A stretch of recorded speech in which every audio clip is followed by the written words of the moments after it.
All right, so I made one video and I forgot I would have to do this again. I, yeah, I don't know. I have zero ideas. It's really weird because I never had a YouTube channel before and I had all these ideas that I'm going to make this and I'm going to do this. And now that I have one, my brain just went blank as soon as I hit upload on that last video. So, yeah, um, I literally have no ideas right now about what to write about or what to make. Yeah, I'm really not sure. I want to do this entire thing in one take, so I don't want to have any edits or any cuts.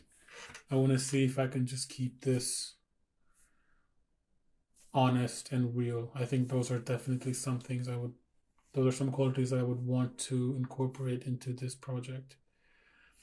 Um, yeah, I just took a few notes right now for this video, some things that I might talk about.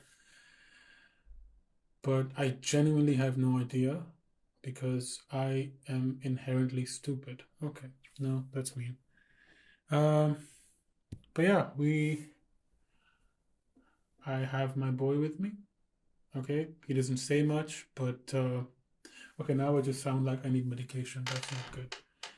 Um, no, but I've realized that I set like these arbitrary standards for myself that actually stop me from creating things in the first place. Like I had this weird standard in my head that I want to make videos that are at least 10 minutes long, which meant that unless I have a 10-minute worthy idea, I was just not able to create anything.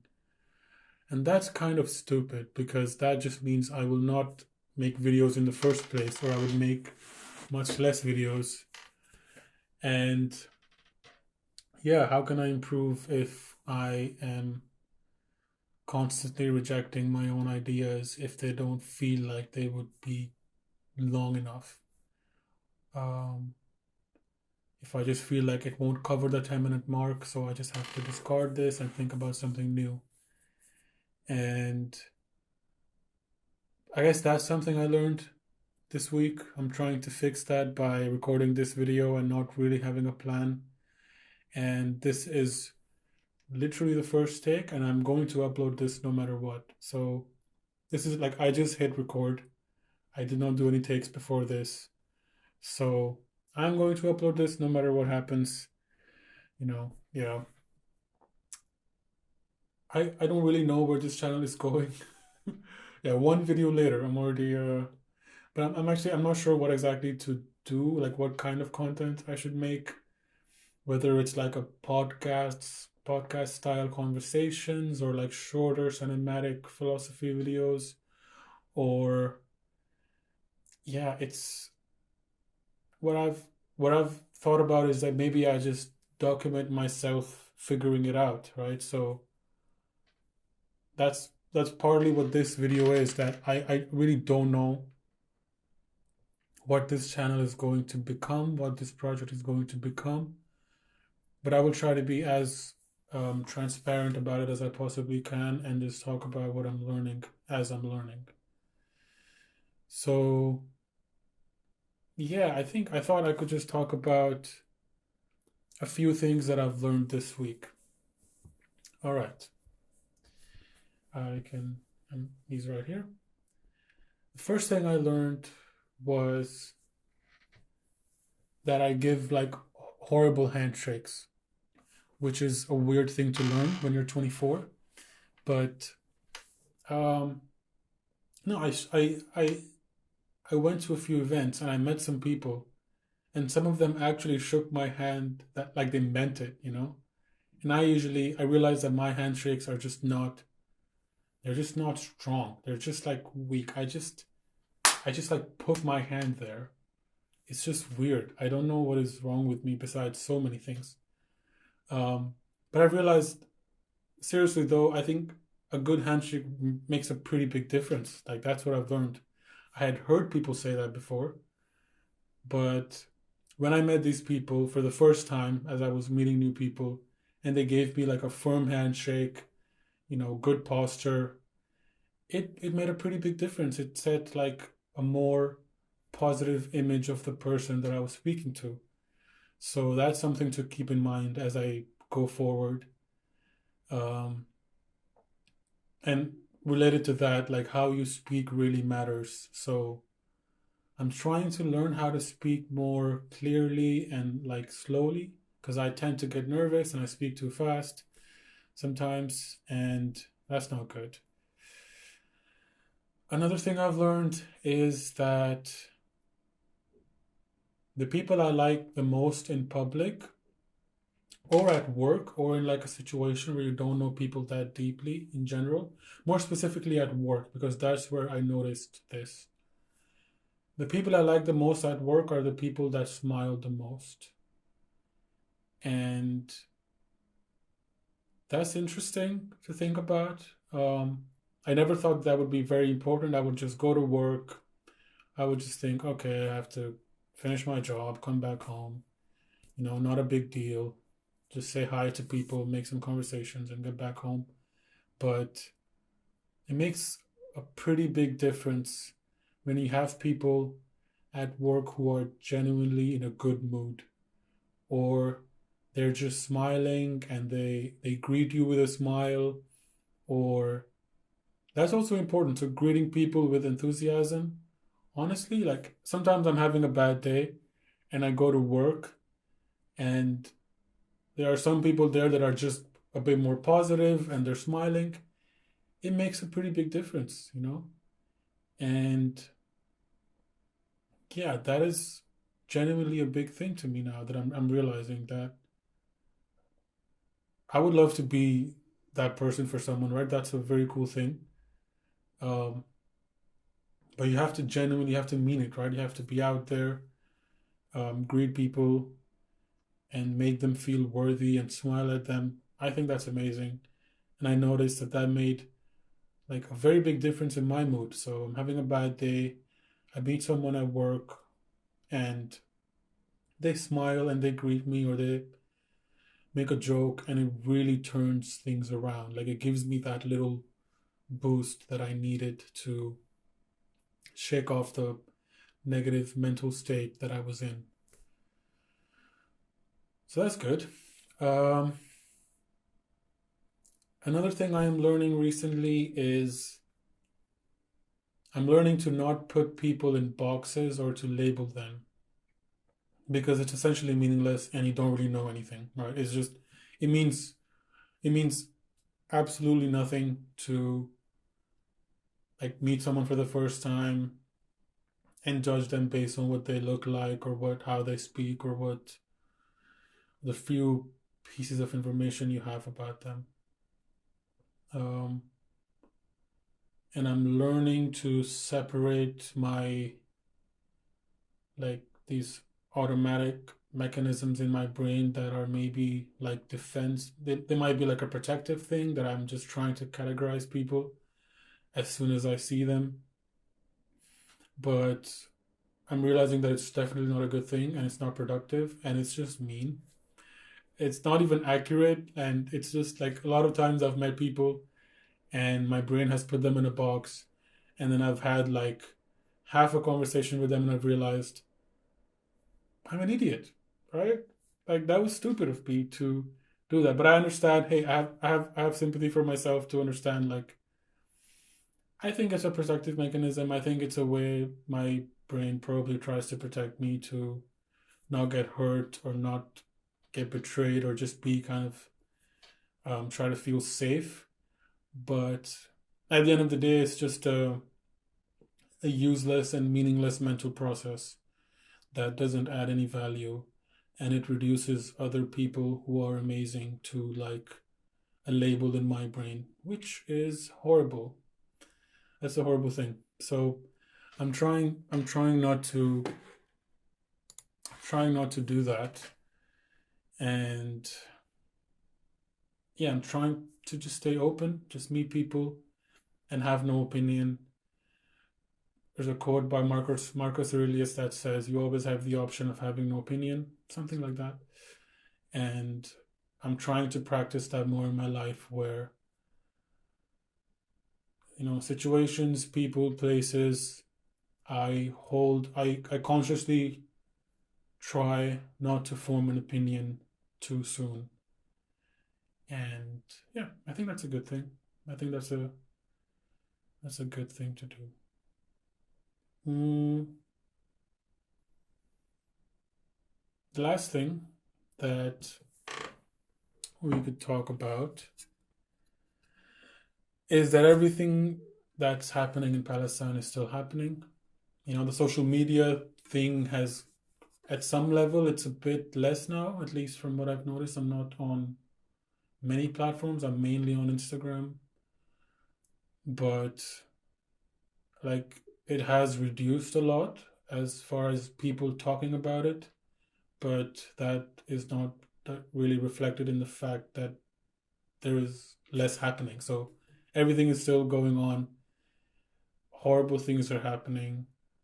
It makes me feel helpless. It does. I don't understand what to do sometimes, quite often actually. It's a very horrible feeling looking at all this. Um, I think one thing, well, obviously, I guess one thing people can do is talk about it, which is good. I've seen a lot of people with platforms talk about it, and that obviously helps. Um, but yeah, you can pray for them. I don't understand what else to do. I'm trying to I'm trying to think about what I can do and something that gives me some level of like control or motivation to keep going is to just do the best I can in the environment that I'm in and to hold those people in my prayers and to just think, okay, I have a life and I have, things I'm studying, I'm working, I'm doing these things. I'm kind of adding that to the list of things that I'm holding as my motivation, if that makes sense, right? So a big part of like you can do the smallest things in your daily life and have your family or your future partner or your friends at the back of your mind, right? Like you could literally just go to the gym and be doing it for your family and for the people you care about. And you could work hard as you study, you could work harder at your job because of your family and the people you care about and these things that give you strength. So I think a possible way to make a difference is to pray for them and to remember them and to talk about it when you can and hold them in your thoughts and do the best you can with the opportunities that you're given. And yeah, hopefully you get to a point where people benefit from your existence. That would be good. I mean, benefit, I mean in a way that, you add value to society, you actually do something. And I think that might be a way, you know, to just the place that you're in, you work harder and you take these opportunities more seriously because it is a big opportunity. It is a big deal that I get to study at a university and I get to do a degree and I have a job that helps me pay the bills and I have some friends and I have this computer that I can use and I think that might be a good way to make sense of it and feel less helpless, right? Because that's also the thing. Like, of course, it's beyond horrible what's happening, and sometimes I just avoid the news. So I will. I don't know if that's selfish, but I do avoid the news and I try not to get too deep into it. But I mean, I try, but I do it in like intervals. So I'll watch like an informative video for like 20, 30 minutes, and then I'll probably take a break. Um, but yeah, I think that's what you can do. Um,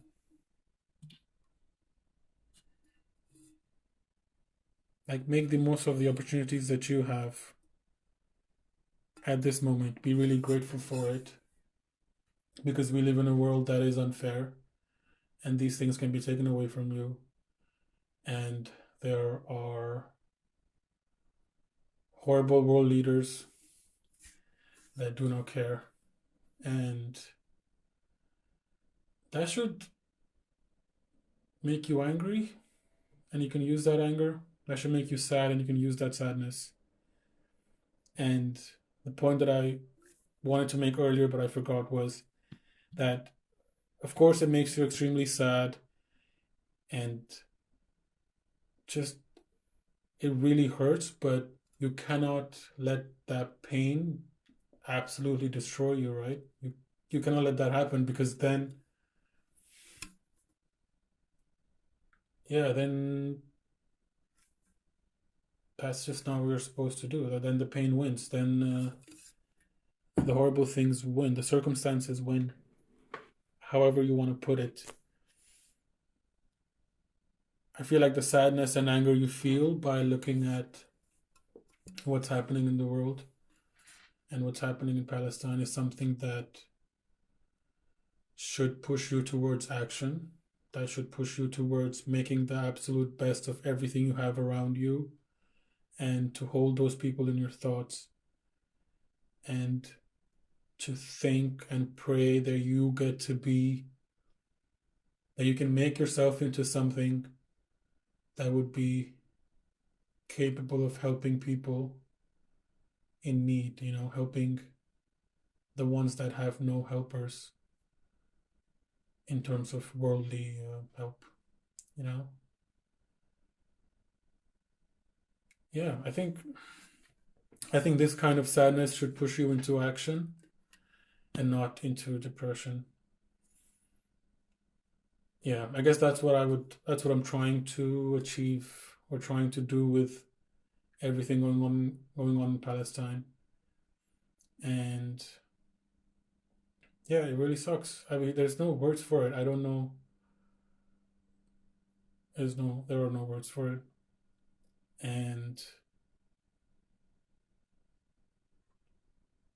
I pray for them.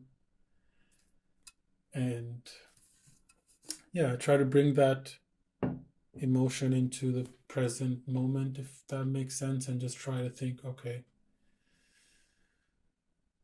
I have to do my best, you know? I have to do the most I can do and make myself into the best possible, most useful, most moral, most conscious being that I can possibly be, that can help and be of value to society and help people. And either I get there or I die on the way to getting there. Either way, I think that's a win.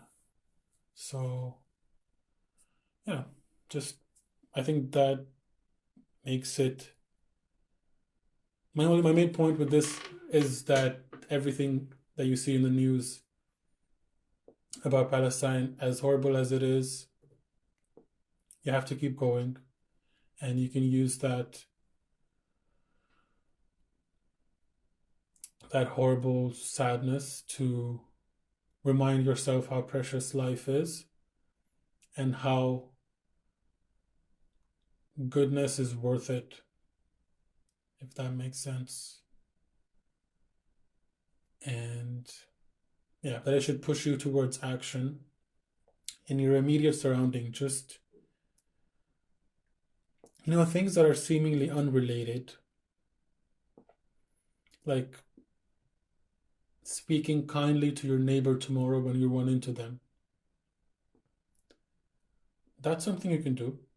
I think that's a good thing, right? You can You can see the horrible things happening in the world, happening in Palestine to innocent people, and you can just start where you are, right? We are not in the position to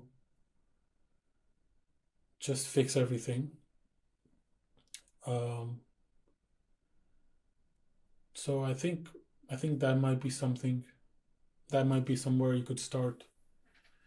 Just be um, kinder, more caring, more loving to the people around you, and try your absolute best to make something of yourself. Um, Act as if you are obligated to do remarkable things with your life. Act as if it is your moral duty to make something of yourself that is good.